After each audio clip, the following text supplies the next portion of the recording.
Por eso en este instante propongo al Congreso su nacionalización y estatización.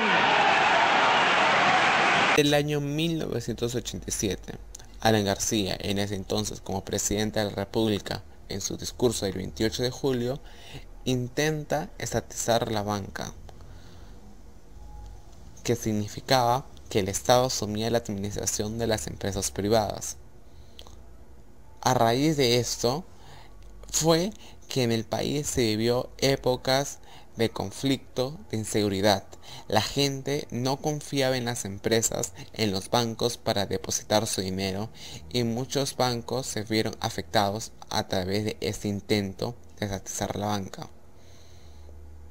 El intento de García por estatizar la banca fue un intento fallido, pero que trajo severas consecuencias para nuestro país.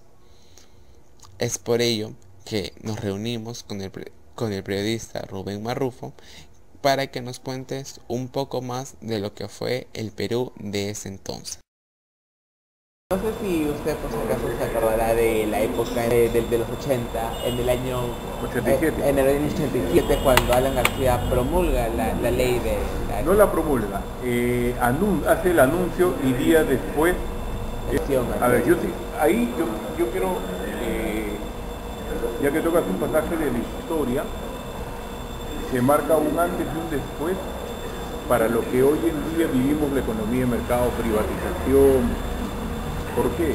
Porque creo yo que no había mucha conciencia referente a lo que implicaba el tema de retroceder. No te olvides que en ese tiempo, digamos, todavía se vivía con un estado empresarial. Digo un estado empresarial porque había bastantes empresas estatales.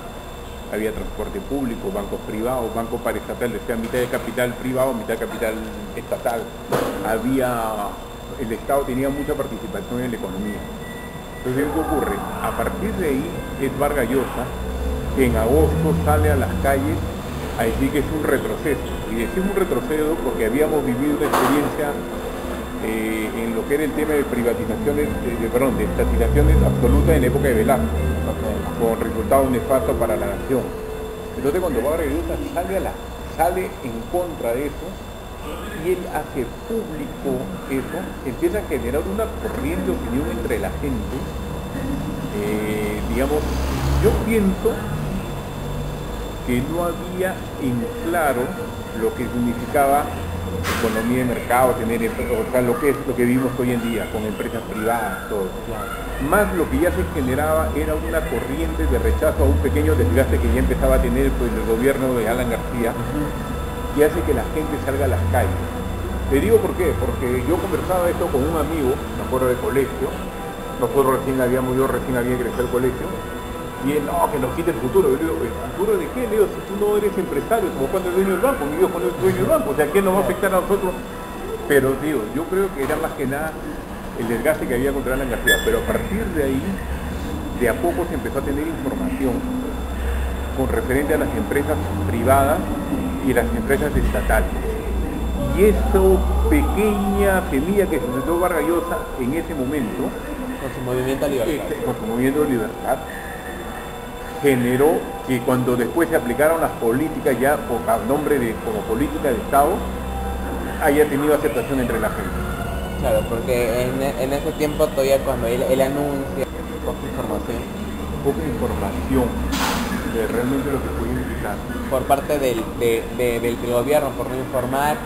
Y exactamente, y lo que pasa es que también es muy fácil caer en el discurso entre la gente y contra el empresariado, porque siempre el empresariado es visto como el Satanás, por alguna manera, ¿no? Entonces de ese populismo se aprovechó Alan García, que todavía estaba en la cresta de la ola, ya había un desgaste, pero todavía estaba en la cima de su popularidad, y ejerció un liderazgo, ¿no? Claro, porque claro, se aprovechó y esto hizo de que la gente no confiara en los bancos, porque hubo también que la gente retiraba dinero de... Claro, pero fuera por el temor en ese momento a que el Estado se expropie, se quede con tu dinero. Con tu dinero. Claro. Y esto, hasta incluso en las calles comenzaron a hablar como que el periodo de Alan García, su periodo iba a ser como de comunismo. Hablaba también de comunismo, hablaba... gente, bueno, puede ser que no esté informada, pero mucha gente piensa de que la inflación fue por la exportación, de que fue por el gobierno de García. No, es definitivamente por ineficiencia del gobierno de García, pero no puntualmente por el tema de la estatización, creo yo. Claro, porque como siempre estamos nosotros acostumbrados a generalizar todo, Claro. meter todo en un mismo saco. Claro, claro. Y O sea, el primer gobierno de García fue malo por todos lados, definitivamente. Pero yo digo, o sea, yo creo que con Banco Prestino, te lo respondo muy fácil. La estatización nunca se llevó a cabo. no, nunca se... Ya. Y eso, no, la inflación siguió creciendo. Claro, porque Entonces no... ya, en Caretas en diciembre salió, pues como siempre se hace como un cuadro de aprobación, desaprobación, y la mayoría de la población desaprobaba el gobierno de García en el año ya 87. empezaba a caer, Ya empezaba a caer. Claro. Y, claro. Y ¿usted qué opinión puede dar ante esto que, bueno, que la gente a tantos niveles de desaprobación? ¿Qué opinión tiene usted al respecto a eso? ¿Sobre Alan García? Sí, sobre el periodo del año 87. Lo que ocurre es como explica, ¿no? Que habíamos vivido 2 años de bonanza, pero mentira, ¿no? O sea, durante 2 años se vivió con los precios congelados. O sea, de repente eso es lo que voy a hablar, digamos, es nuevo para ustedes que han vivido economía en mercado, donde el precio del café, el precio se rige por la oferta y la demanda. En ese momento había precios oficiales, la taza de café debe costar 2 soles. Aquí o en cualquier lugar tenía que costar 2 soles. Entonces, digamos, se vivían con esos parámetros de los precios oficiales. Y durante 2 años no se tocaron los precios oficiales, los precios. O sea, vivíamos en una época que, imagínate, que esta taza de café dure hace 2 años lo mismo. Entonces, digamos, la gente tenía un poco de dinero, pero el Estado se estaba empobreciendo, porque el Estado tenía que subvencionar las cosas. No te olvides que nosotros, o sea, muchas de las cosas, por ejemplo, el arroz, el Estado cubría una cantidad del precio del arroz y el otro la gente. Por eso digamos, los productos de primera necesidad llegaban a precios más baratos a la gente. Pero cuando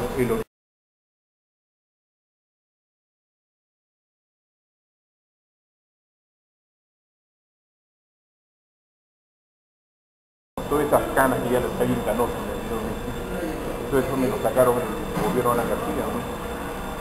De un tipo, pero yo casi pondría la mano de un tipo honesto, 100%, de una buena familia, que su vocación fue servir, y lo he visto ocupando labores gratuitas, como si uno de ellos fuera administrador monumental gratuitamente, porque le gusta esa cosa.